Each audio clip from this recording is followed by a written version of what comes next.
Capítulo 5. Era un amigo despreciable. El infierno no tiene a nadie peor en la glorieta siniestra de abajo. Por orgullo, ingenio, rabia y rencor lamentados. Del hombre por igual, sea bueno o malo el enemigo. Thomson. Al día siguiente, a la muerte de Antonia, todo Madrid fue escenario de consternación y estupor.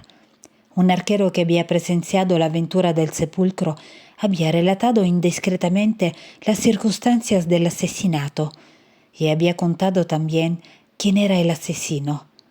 El alboroto que desencadenó esta noticia entre los creyentes fue sin igual.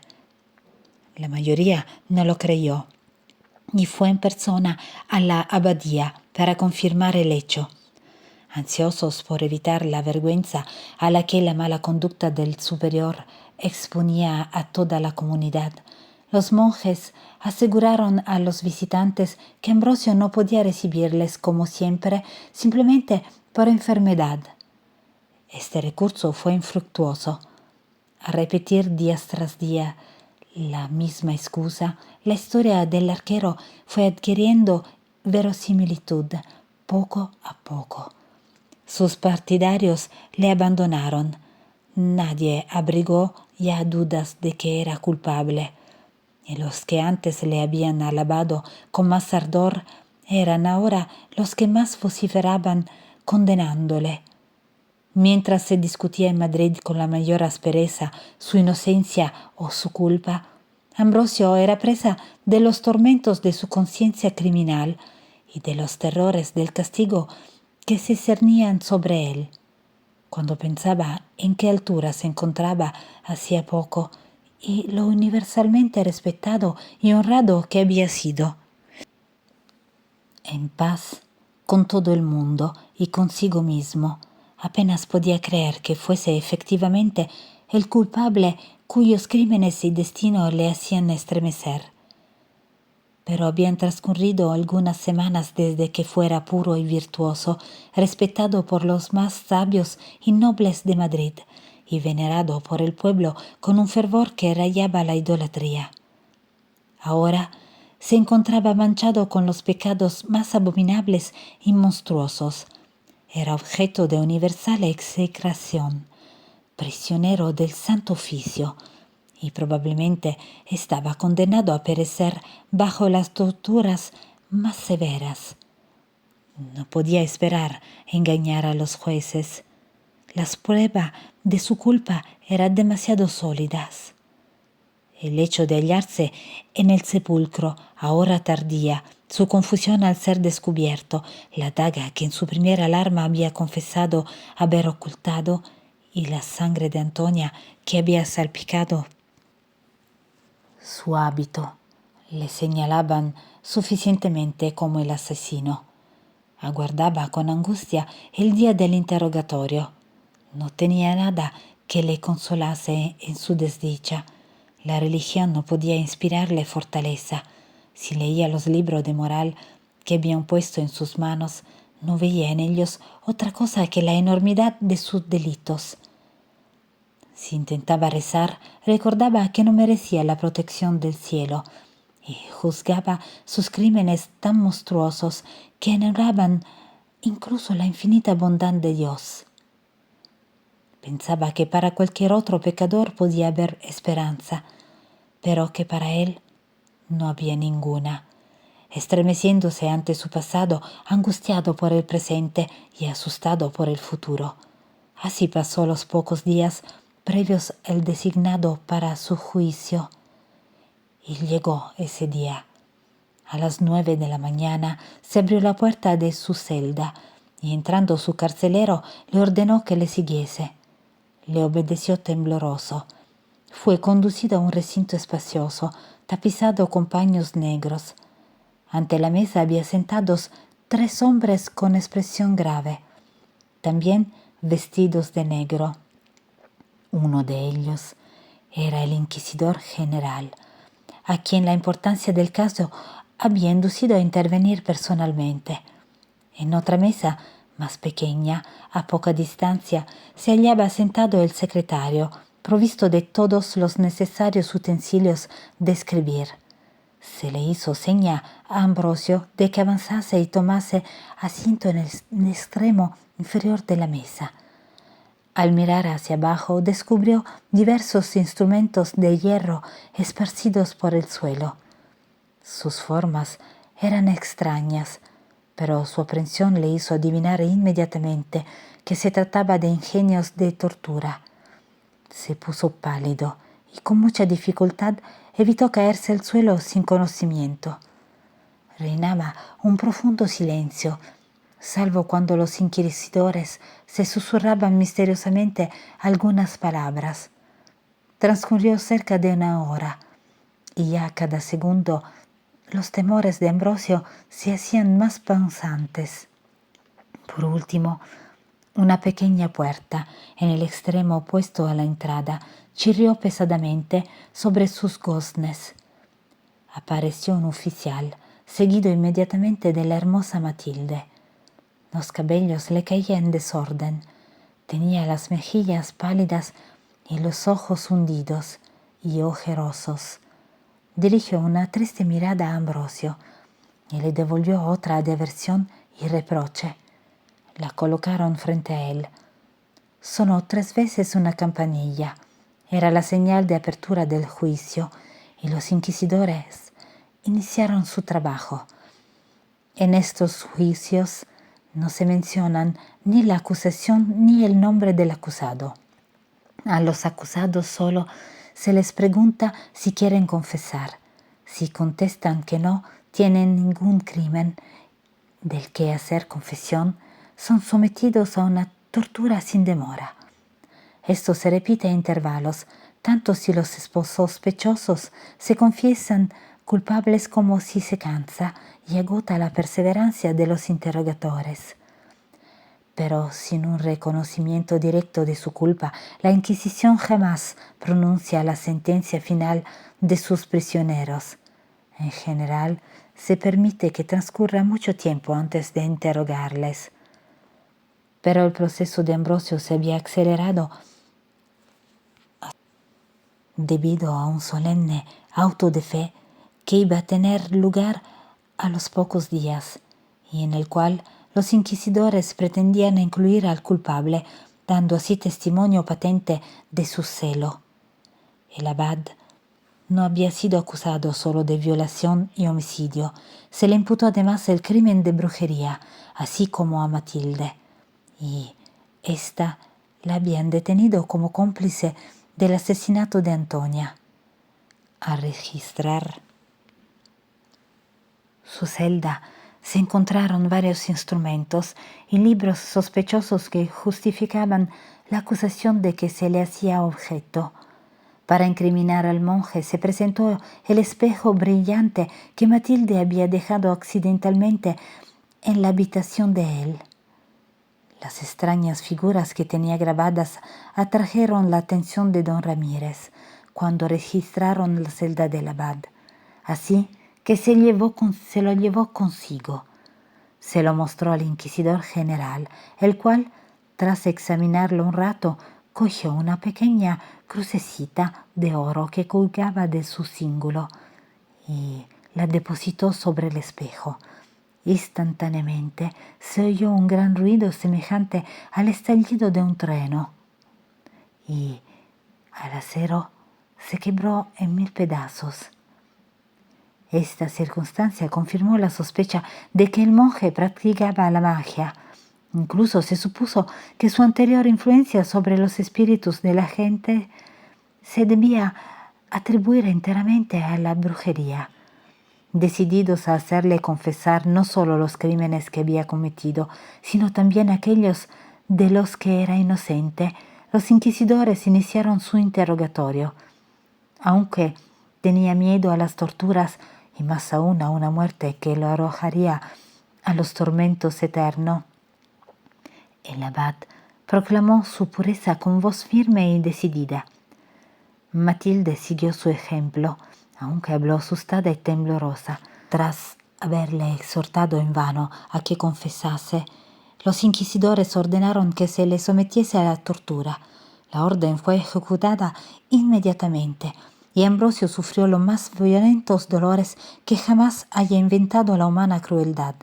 Sin embargo, es tan espantosa la muerte cuando la acompaña la culpa que tuvo la suficiente entereza para persistir en su negativa. En consecuencia, redoblaron sus agonías y no le dejaron hasta que, vencido por el exceso de dolor, el desmayo le rescató de las manos de sus atormentadores. Se ordenó que se sometiera a tortura a Matilde, pero aterrada ante la visión de los sufrimientos del fraile, se le desmonoró totalmente el valor. Cayó de rodillas, confesó su comunicación con los espíritus infernales y que había presenciado el asesinato de Antonia a manos de Ambrosio. En cuanto al crimen de brujería, se declaró la única culpable, siendo Ambrosio perfectamente inocente. Esta última declaración no fue creída. El abad había recobrado el conocimiento a tiempo de oír la confesión de su cómplice, pero estaba muy débil por lo que había soportado para ser capaz esta vez de resistir nuevos suplicios.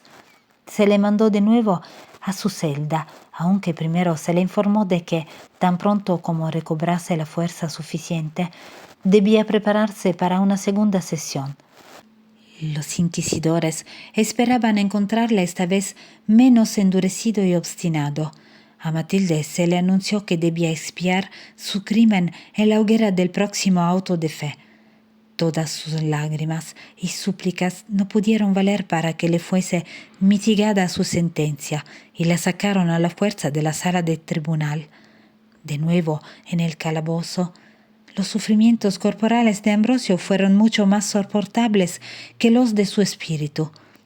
Sus miembros dislocados, sus uñas arrancadas de las manos y los pies, los dedos aplastados y rotos por la presión de los tornillos, eran sobrepasados con mucho por la angustia y la agitación de su alma y la vehemencia de sus terrores. Veía que, culpable o inocente, sus jueces estaban dispuestos a condenarle. Recordando lo que su negación le había costado, le aterraba la idea de que le sometiesen a suplicio otra vez, y casi se inclinaba a confesar sus crímenes. Pero pensó en las consecuencias de su confesión y se sintió nuevamente indeciso. Su muerte, una muerte de lo más espantosa, sería inevitable. Había escuchado la sentencia de Matilde y no dudaba que le esperaba algo similar. Le estremeció la proximidad del auto de fe, la idea de morir en la hoguera, con lo que escaparía solo de los tormentos transitorios para caer en otros, más sutiles y duraderos. Con los ojos de la mente contempló aterrado los espacios más allá de la tumba. No podía ocultársele cuán justamente debía temer la venganza del cielo. En este laberinto de terrores, bien le habría gustado refugiarse en las tinieblas del ateísmo. Bien le habría gustado negar la inmortalidad del alma y haberse convencido de que una vez cerrados sus ojos no volverían a abrirse más, aniquilándose al mismo tiempo el cuerpo y el alma. Pero incluso este recurso le estaba vedado. Sus conocimientos eran demasiado amplios y su entendimiento demasiado sólido y justo para permitirle refugio en la falacia. No podía evitar sentir la existencia de Dios. Aquellas verdades que en otro tiempo fueron su consuelo, ahora se presentaban ante él con las luces más resplandecientes, pero solo para arrastrarle a la locura. Destruían sus infundadas esperanzas de escapar al castigo, y disipados por el irresistible resplandor de la verdad y la convención, los vapores engañosos de la filosofía se deshacían como un sueño. Con una angustia casi demasiado grande para un cuerpo mortal, esperó la hora de que le sometieran a suplicio otra vez. Se dedicó a trazar utópicos planes para escapar del castigo presente y futuro. Del primero no era posible. Del segundo, la desesperación le hacía olvidar el único camino. Mientras la razón le obligaba a reconocer la existencia de Dios, la conciencia le hacía dudar de lo infinito de su bondad. No creía que un pecador como él pudiera encontrar misericordia. Él no había sido arrastrado hacia el error. La ignorancia no le podía proporcionar ninguna excusa. Había visto el vicio en sus verdaderos colores. Antes de cometer aquellos crímenes, había medido escrupulosamente su peso y no obstante los había cometido. Gritó en un acceso de frenesí. Perdón. Oh, no puede haber perdón para mí. Convencido de esto, en vez de humillarse en penitencia, lamentar su culpa y dedicar las pocas horas que le quedaban a aplacar la ira del cielo, se abandonaba a los transportes de una rabia desesperada. Sentía el castigo de sus crímenes, no el haberlos cometido, y angustia de su pecho se desahogaba en inútiles suspiros, vanas lamentaciones, blasfemías y desesperación. Tan pronto como los escasos rayos de luz que penetraban entre los barrotes de su ventana desaparecían gradualmente y en su lugar brillaba el pálido resplandor de la lámpara, sentía redoblarse sus terrores y sus ideas se volvían más tenebrosas, más solemnes, más desalentadas. Le asustaba la llegada del sueño. No bien cerraba los ojos, cansados de llorar y de velar, comenzaban a surgir ante ellos espantosas visiones en las que su mente se había demorado durante el día. Se veía a sí mismo en regiones sulfurosas y ardientes cavernas, rodeado de demonios designados para atormentarle, los cuales le sometían diversas torturas, cada una de ellas más espantosas que la anterior. En medio de estos horrendos escenarios vagaban los espectros de Elvira y de su hija. Ambos le acusaban de sus muertes, contaban los crímenes de Ambrosio a los demonios y les instaban a infligir tormentos de crueldad aún más refinada. Tales eran los cuadros que flotaban ante sus ojos en sueño y no se desvanecían hasta que el descanso se rompía con los excesos del dolor. Entonces se levantaba del suelo en el que se había tendido, con la frente bañada de un sudor frío y los ojos desorbitados y frenéticos, y solo lograba cambiar la terrible certidumbre por conjeturas apenas más soportables. Paseaba por el calabozo con pasos desordenados, miraba con terror la oscuridad que le rodeaba y gritaba a menudo. Oh, qué espantosa es la noche para el culpable. Estaba en ciernes el día de su segundo interrogatorio. Le habían obligado a beber cordiales, cuyas virtudes estaban calculadas para restituir las fuerzas corporales y permitirle soportar más tiempo el suplicio. La víspera del temido día, los miedos por lo que iba a ocurrir mañana no le dejaron dormir. Sus terrores eran tan violentos que casi le anularon los poderes mentales. Permaneció sentado como un estúpido junto a la mesa en la que ardía lúgubremente la lámpara. La desesperación le tenía reducidas las facultades a la idiotez, y durante varias horas fue incapaz de hablar, de moverse e incluso de pensar. «Alzad los ojos, Ambrosio», dijo una voz cuyo acento le era muy familiar. El monje se sobresaltó y alzó sus ojos melancólicos. Matilde estaba ante él. Se había quitado el hábito religioso. Ahora llevaba un vestido femenino, a la vez elegante y espléndido. Una multitud de diamantes centelleaban en su atuendo y tenía un cabello ceñido por una corona de rosas. En su mano derecha llevaba un libro pequeño.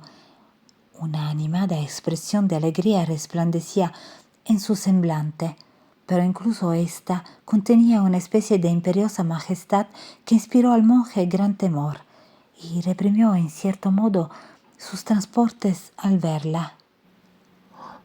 Oh, vos aquí, Matilde. ¿Cómo habéis logrado entrar? ¿Y dónde están vuestras cadenas? ¿Qué significa esta magnificencia y el gozo que irradian vuestros ojos? ¿Se han ablandado vuestros jueces? ¿Hay alguna posibilidad de que escape yo?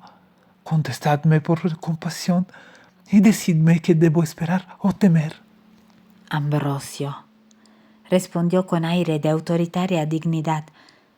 He burlado la furia de la Inquisición. Soy libre.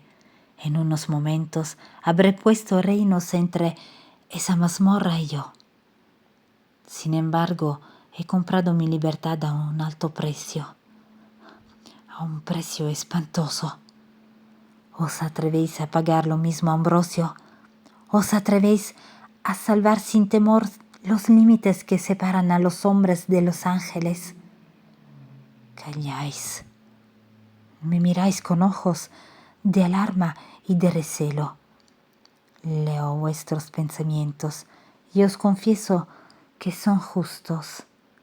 Sí, Ambrosio, lo he sacrificado todo por la vida y la libertad. Ya no soy una aspirante al cielo. He renunciado al servicio de Dios. Me he alistado bajo las banderas de sus enemigos. Ya no puedo volverme atrás. Sin embargo, aunque pudiese, no lo haría. Oh, amigo mío, en medio de qué suplicios iba a expiar. Morir entre maldiciones y execraciones. Sufrir los insultos de una chusma enfurecida. Verme expuesta a todas las mortificaciones de la vergüenza y de la infamia. ¿Quién puede pensar sin horror en semejante destino? Dejad entonces que me alegre de mi cambio. He vendido una felicidad incierta y lejana por otra segura y presente. He preservado una vida de otro modo habría perdido en la tortura. Y he conseguido el poder de procurarme todas las dichas que pueden hacer la vida deliciosa. Los espíritus infernales me obedecen como su soberana. Con su ayuda pasaré mis días en todos los refinamientos del lujo y la voluptuosidad. Gozaré sin limitación de los placeres de los sentidos. Saciaré toda pasión hasta la plenitud. Y luego ordenaré a mis siervos que inventen otras nuevas que revivan y estimulen mis hastiados apetitos.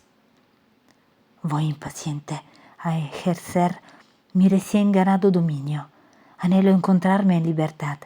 Nada me detendría un instante más en este recinto abominable, sino la esperanza de convenceros para que sigáis mi ejemplo.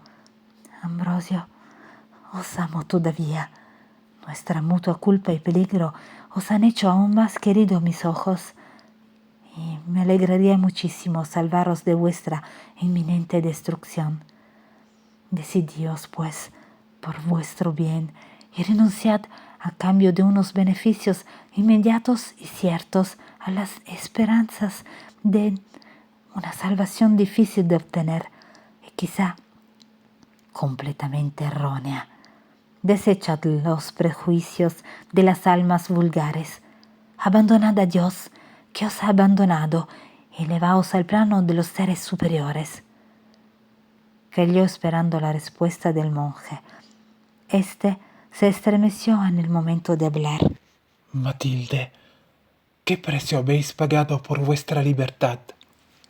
Dijo tras un largo silencio con voz baja e insegura. Matilde contestó con firmeza e intrepidez.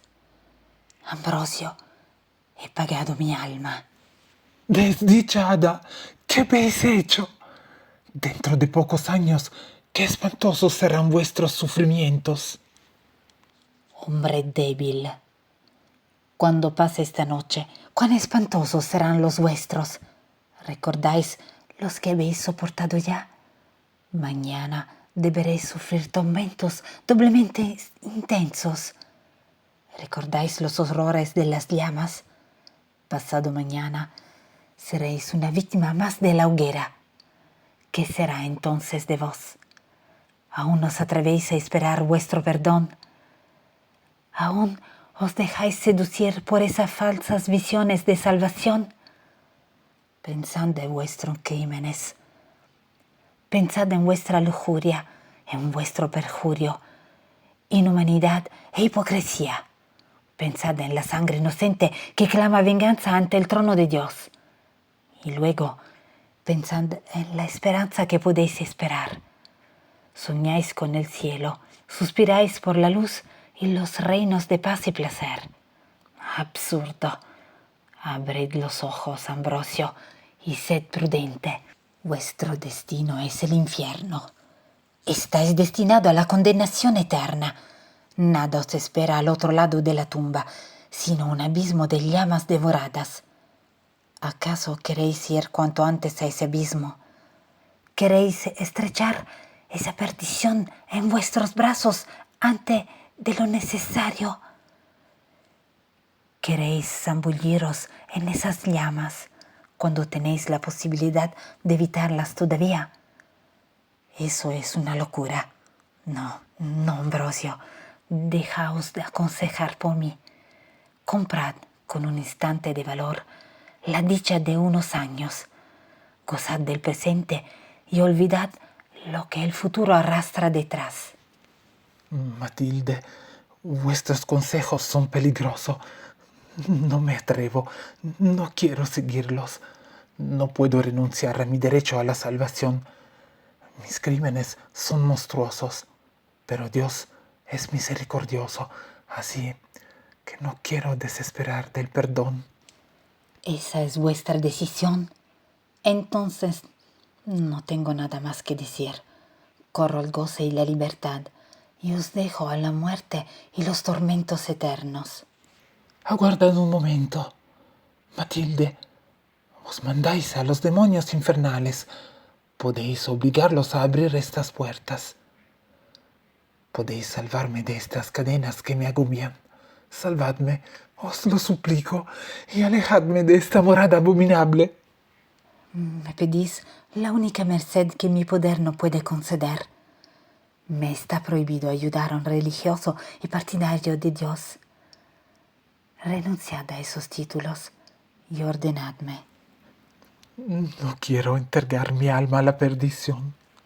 Persistís en vuestra obstinación. Será hasta que os encontréis en la hoguera.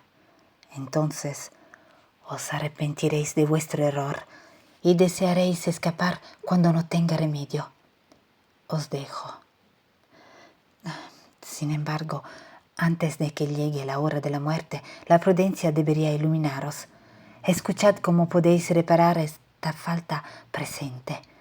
Os dejo este libro. Leed las 4 primeras líneas a partir de la 7ª página. El espíritu que habéis visto ya una vez se presentará inmediatamente ante vos. Si sois prudente, nos veremos de nuevo. Si no, adiós para siempre. Dejó caer el libro en el suelo. Una nube de fuego azul se enroscó alrededor de ella, alzó la mano para despedirse de Ambrosio y desapareció. Al disiparse súbitamente el momentáneo resplandor que las llamas difundieron en la mazmorra, pareció aumentar su natural oscuridad. La lámpara solitaria apenas daba luz suficiente para guiar al monje a una silla.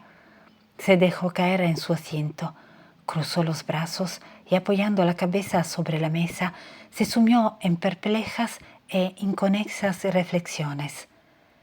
Aún se encontraba en esta actitud cuando se abrió la puerta sacándole de su estupor. Le llamaban a comparecer ante el inquisidor general. Se levantó y siguió a su carcelero con pasos doloridos. Le condujeron a la misma sala, le colocaron ante los mismos interrogadores. Le fue preguntado de nuevo si deseaba confesar. Contestó como la vez anterior que no teniendo ningún crimen no podía reconocer ninguno. Pero cuando los verdugos se disponían a someterle a suplicio y recordó los que ya le habían infligido, su entereza flaqueó por completo. Olvidando las consecuencias y deseoso solo de escapar a los terrores del momento presente, hizo una amplia confesión, reveló todas las circunstancias de su culpa y no solo reconoció los crímenes que se le imputaban, sino aquellos de los que nunca se llegó a sospechar. Al interrogársele sobre la huida de Matilde, que había creado gran confusión, confesó que se había vendido a Satanás y que su fuga se debía a un acto de brujería. Incluso aseguró a sus jueces que, por su parte, jamás había entrado en pactos con los espíritus infernales. Pero la amenaza de ser torturado le hizo declararse brujo y hereje, y cualquier otro título que los inquisidores quisieran atribuirle. Como resultado de esta confesión, su sentencia fue dictada inmediatamente. Se le ordenó que se preparase para morir en el auto de fe, el cual se celebraría a las 12 de la noche. Se había elegido esta hora con idea de que el horror de las llamas, aumentado por la oscuridad de la noche, produjera un mayor efecto en el espíritu de la gente. Dejaron a Ambrosio solo, más muerto que vivo, en su calabozo. El instante en que pronunciaron esta terrible sentencia estuvo a punto de resultar el de su disolución. Pensó en el día siguiente con desesperación, y sus terrores aumentaron a medida que se acercaba la medianoche. Unas veces se sumía en el tenebroso silencio, otras, llevado de una pasión delirante, se retorcía las manos y maldecía la hora en que vio la luz por primera vez. En uno de esos momentos, sus ojos cayeron sobre el misterioso regalo de Matilde. Instantáneamente se le cortaron los arrebatos de furor. Se quedó mirando el libro fijamente. Lo cogió, pero inmediatamente lo arrojó lejos de sí con horror.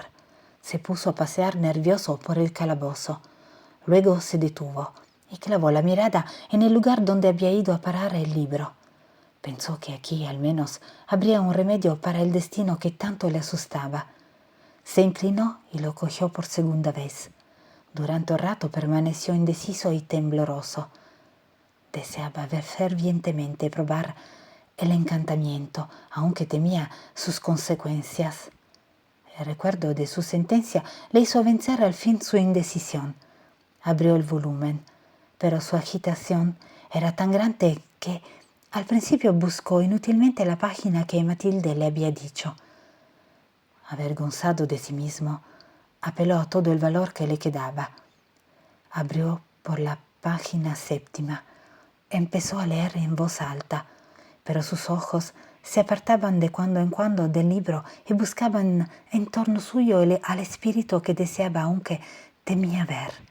No obstante, persistió en su propósito y con voz insegura y repetidas interrupciones consiguió terminar las 4 primeras líneas de la página. Estaban en una lengua cuyo conocimiento le era totalmente ajeno. Apenas hubo pronunciado la última palabra cuando los efectos del encantamiento se hicieron evidentes. Se oyó un sonoro estallido, la prisión se estremeció hasta sus cimientos. Un relámpago inundó de luz la celda y un instante después, envuelto en un remolino sulfúreo, se apareció Lucifer ante él por segunda vez. Pero no fue igual que cuando lo invocó Matilde. En aquella ocasión había adoptado la forma seráfica para engañar a Ambrosio. Ahora surgió con toda la fealdad que le correspondía desde su caída del cielo. Sus miembros abrasados mostraban aún la huella de la fulminación del Todopoderoso. Una oscuridad chamuscada se extendía por todo su cuerpo gigantesco. Sus manos y sus pies estaban armados de largas garras.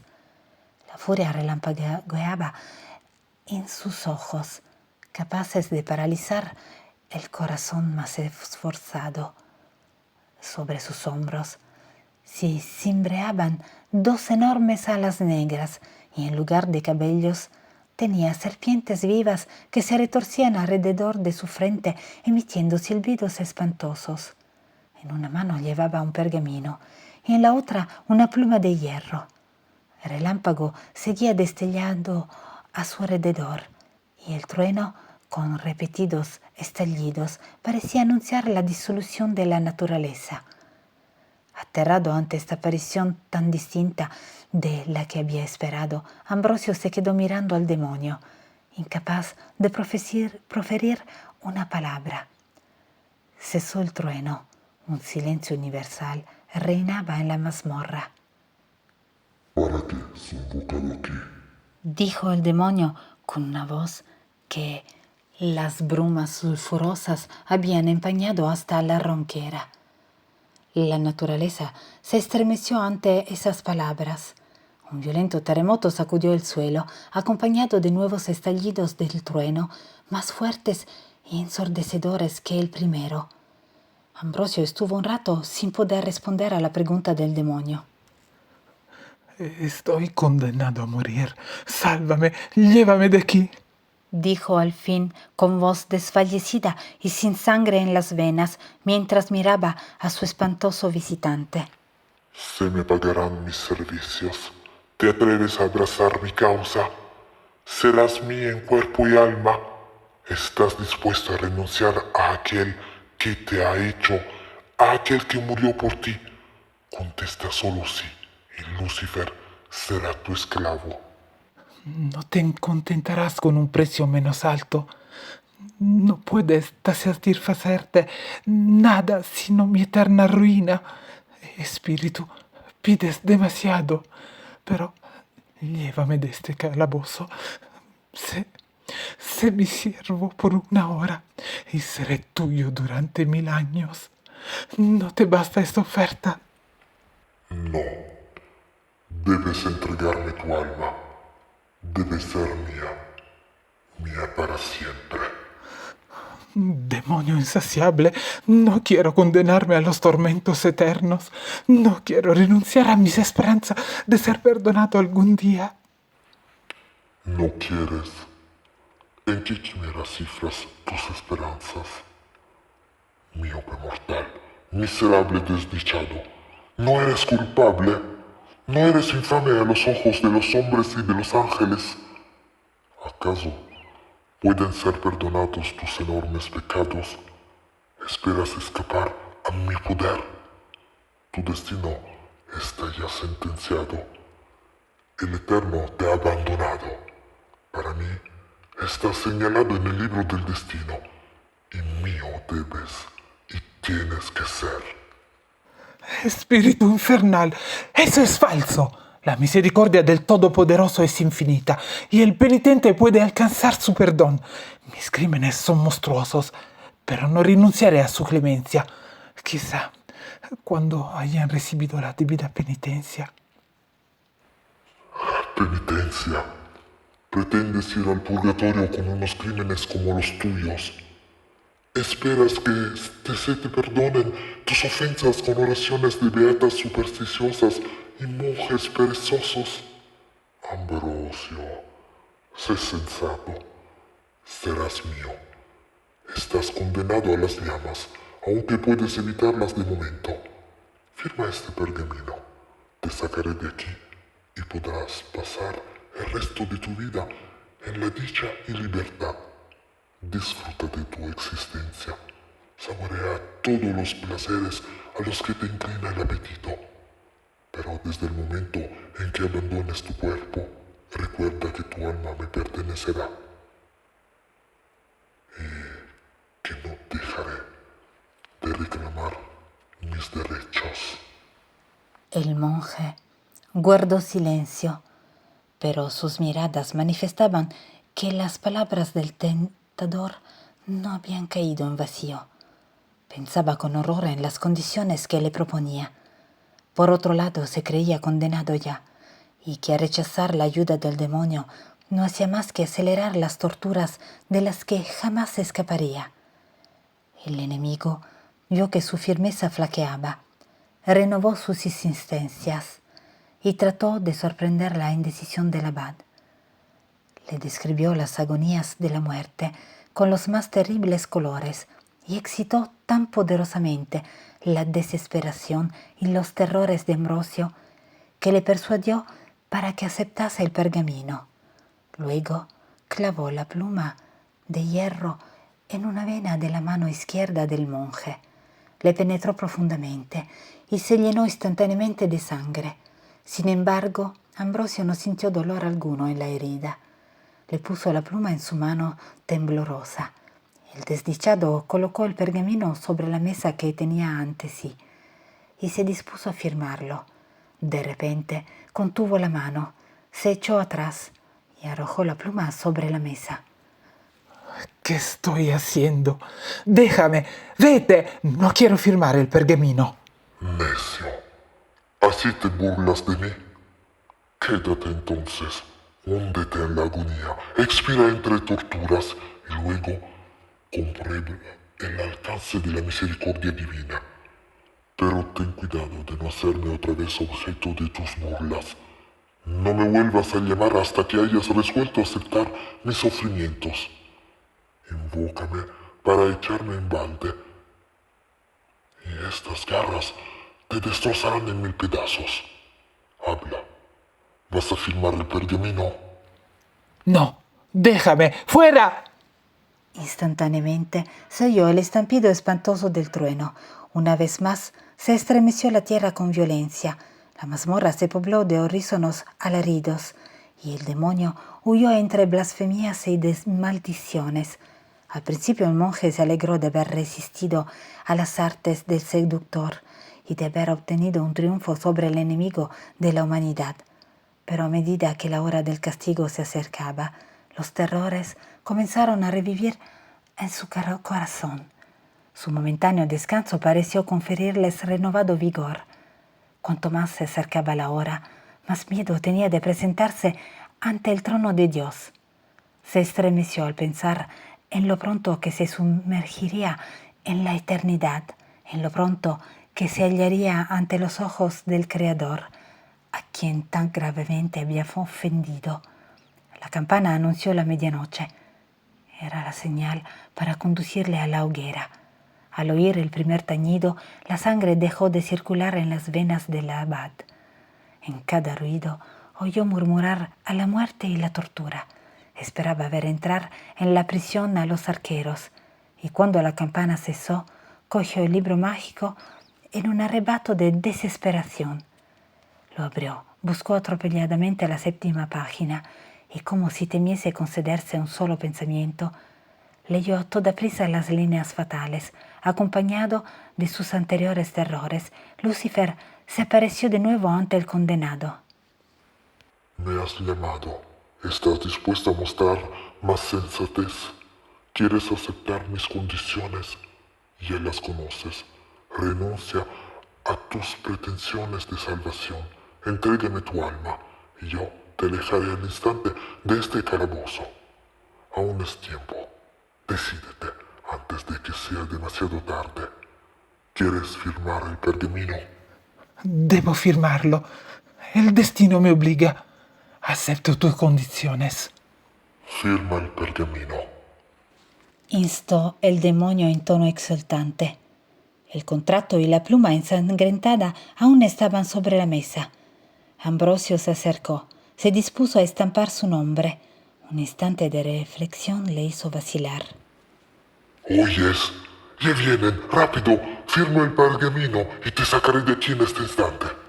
En efecto, se oía aproximarse a los arqueros que debían conducir a Ambrosio a la hoguera.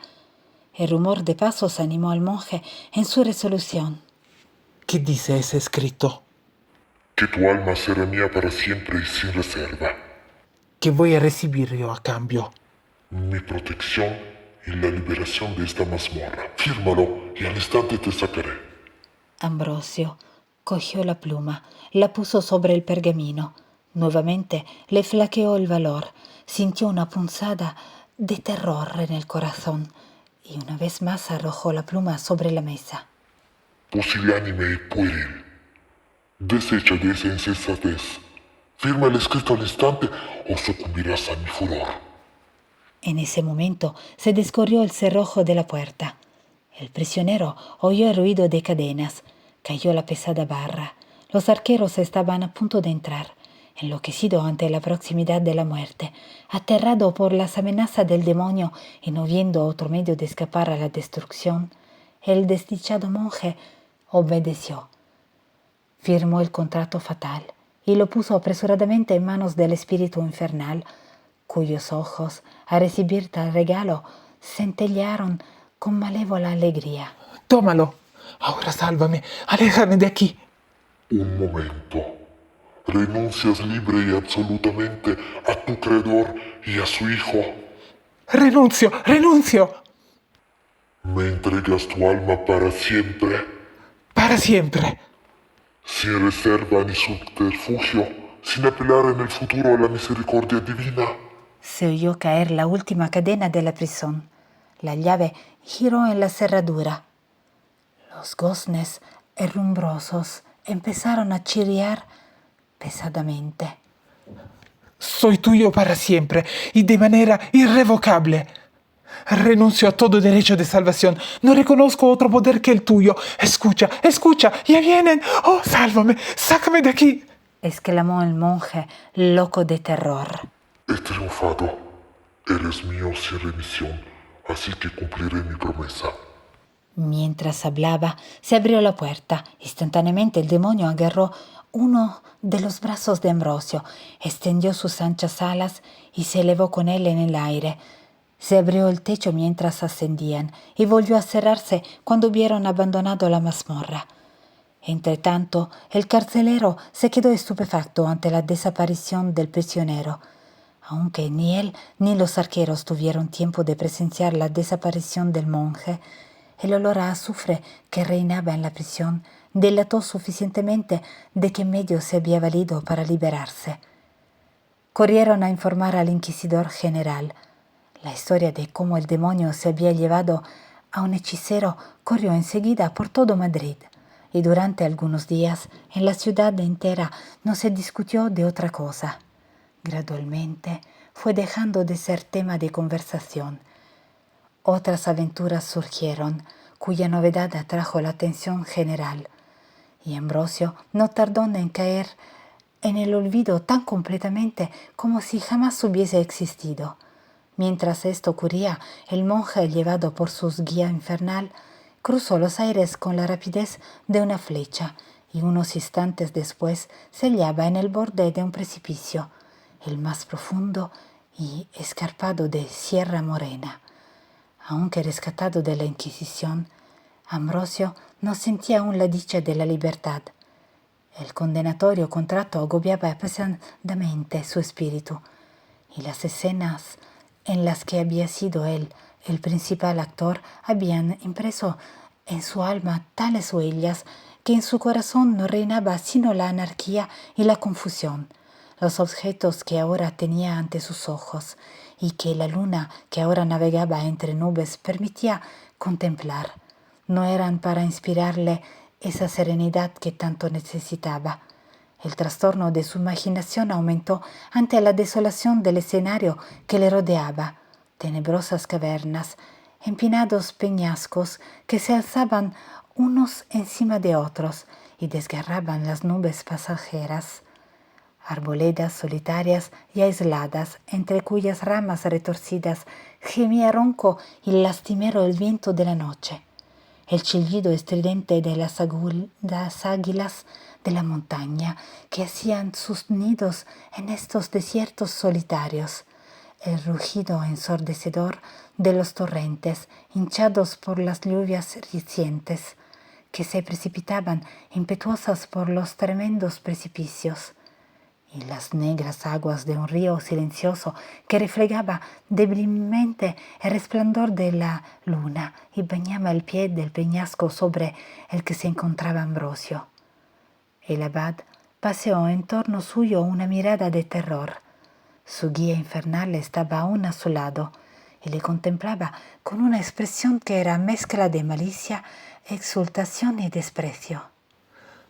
¿A dónde me has traído? ¿Por qué me has puesto en este escenario melancólico? Sácame de aquí rápidamente. Llévame con Matilde. El diablo no contestó, sino que siguió mirándole en silencio. Ambrosio no pudo sostener su mirada. Apartó los ojos al tiempo que decía el demonio: Así que tengo en mi poder a este modelo de piedad, a este ser irreprochable, a este mortal que colocaba sus mezquinas virtudes a la altura de los ángeles. Es mío, irrevocable, eternamente mío, es compañero de mis sufrimientos, moradores del infierno. Cuánto agradeceréis mi regalo. Calló. Luego se dirigió al monje. Llevarte con Matilde. Desdichado, pronto estarás con ella. Te mereces un lugar junto a ella, pues el infierno puede jactarse de albergar malvados más culpables que tú. Escucha, Ambrosio, te voy a revelar tus crímenes. Has derramado la sangre de dos inocentes. Antonia y Elvira han perecido a manos tuyas. Antonia, a la que has violado, era tu hermana.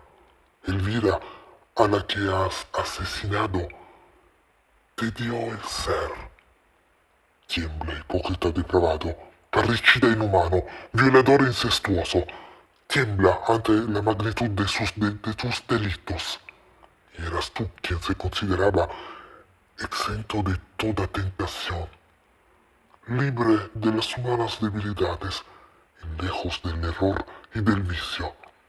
¿Es acaso el orgullo una virtud? ¿No es la crueldad un pecado? Sabe, hombre vanidoso, que hacía tiempo que te tenía señalado como mi presa. Vigilé los movimientos de tu corazón. Vi que eras virtuoso por vanidad, no por principios, y aproveché el momento oportuno de seducción. Observé tu ciega idolatría del retrato de la Virgen. Ordené a un espíritu subordinado y hábil que adoptase una forma similar, y ansiosamente te rendiste a los halagos de Matilde. Tu orgullo se sintió satisfecho ante su adulación. Tu lujuria solo necesitó la ocasión para manifestarse. Corriste a la trampa ciegamente y no tuviste escrúpulos en cometer un crimen que censuraste a otros con despiadada severidad. Fui yo quien puso a Matilde en tu camino. Yo quien te abrió paso al aposento de Antonia. Yo quien hizo que ligara tu mano a la daga que se hundió en el pecho de tu hermana. Yo, quien advirtió a Elvira en sueños de tus designios sobre su hija, para así, evitando que te beneficiaras de su sueño, obligarte a añadir el rapto y el incesto a la lista de tus crímenes. Escucha, Ambrosio, escucha. De haber resistido un minuto más, habrías salvado tu cuerpo y tu alma. Los guardias a los que oíste en la puerta de tu prisión iban a traerte el perdón. Pero he triunfado. Mis planes han dado resultado. Tan pronto como te proponía un nuevo crimen, lo ejecutabas. Eres mío, y el mismo cielo no podrá rescatarte de mi poder. No esperes que tu penitencia anule nuestro contrato. Aquí está tu compromiso, firmado con tu sangre. Has renunciado a la misericordia y nada puede restituirte los derechos a los que insensatamente has renunciado. ¿Crees que se me escapan tus más recónditos pensamientos? No, no, los puedes leer todos. Tú confiabas en que aún tendrías tiempo de arrepentirte. Vi tu artificio, supe tu falsedad y me alegré de engañar al impostor. Eres mío sin remisión. Ardo en deseos de poseer mis derechos y no saldrás vivo de estas montañas. Durante el discurso del demonio, Ambrosio había permanecido estupefacto de terror y sorpresa. Esta última declaración le hizo volver en sí. No saldré vivos de estas montañas. Pérfido, ¿qué quieres decir? ¿Has olvidado nuestro contrato? Nuestro contrato. No he cumplido mi parte. ¿Qué otra cosa prometí aparte de sacarte de la prisión? Y no lo he hecho. No estás a salvo de la Inquisición, a salvo de todos menos de mí. Qué insensato fuiste al fiarte del diablo. ¿Por qué no estipulaste que queríais la vida y el poder y el placer? Yo te lo habría concedido. Ahora tus reflexiones llegan demasiado tarde. Miserable, prepárate para morir. No te quedan muchas horas de vida. Al oír esta sentencia, qué espantosos fueron los sentimientos del pobre desdichado. Cayó de rodillas y alzó las manos hacia el cielo. El diablo leyó su intención y se la impidió. ¿Cómo? ¿Te atreves todavía a implorar la eterna misericordia? ¿Pretendes fingir otra vez penitencia y representar un papel hipócrita? Villano, renuncia a tus esperanzas de perdón. Así me aseguro mi presa. Diciendo esto, clavó sus garras en la afeitada coronilla del monje y alzó el vuelo con él.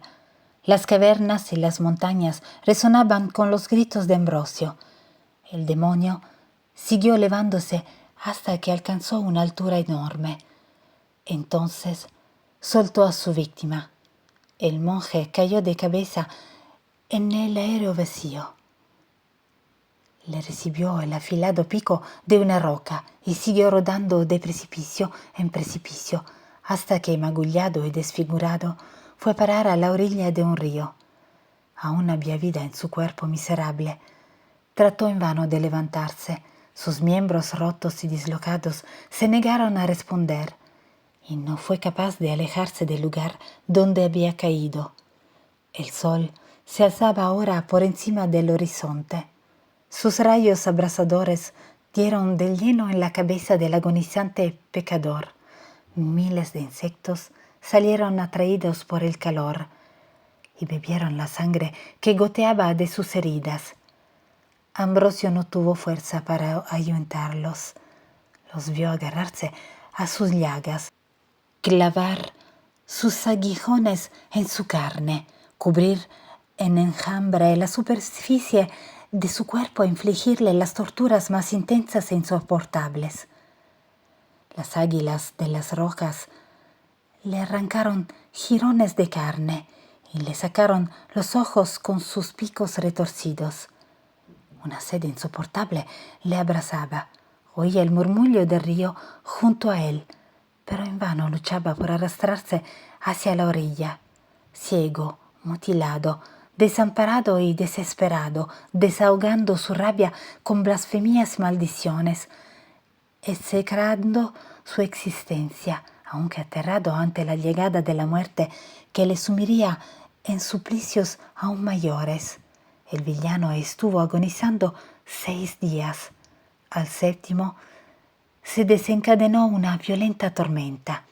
Los vientos desgarraron furiosos las rocas y los bosques. El cielo estaba unas veces negro de nubarrones y otras era rasgado por el fuego. La lluvia caía torrencialmente, el río se desbordó, las aguas barrieron las riberas por encima del lugar donde yacía Ambrosio, y cuando se retiraron, arrastraron con ellas hacia el río el cadáver del monje desesperado. Fin.